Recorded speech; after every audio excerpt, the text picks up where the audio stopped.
My name is Armogan, and I'm going to talk about digital and analog technology. Although I'm a marketing executive at Dubai Machines, but we will talk about something really good. So let's start about this our discussion about what is analog and what is digital. In a layman's term, digital is actually something that is coming in very near future, which is very symmetrical, and analog is something in which gears and mechanics and a bit of distortion is involved. If you see our everyday life, you can see that there's an example of watches, as you can see over here.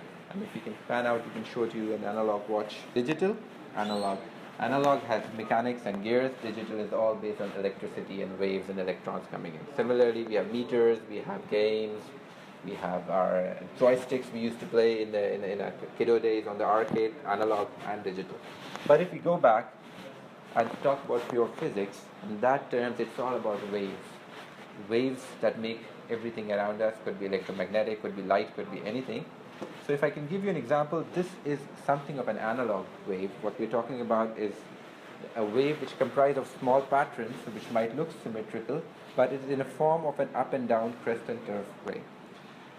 What is digital? Digital is actually the opposite of this symmetrical view. It is certain blocks and chunks which are equated into a symmetrical outlook differentiated by unit values that come in. So if we're talking about waves, we're talking about analog waves. This is the analog wave, and then we have the digital ones which are over here. So you can see there are certain chunks, and then there's a chunk. So this is a digital input that is going out and going out.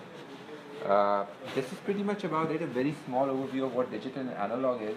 But if you see things around you, you'll be able to understand that from the PCs that we use to the mobile phones, everything has now become digital. But there is certain objects that would still be working on analog forms. Our house watches, our old cars, maybe our bicycles, we can call them analog. So thank you so much for being here. Okay.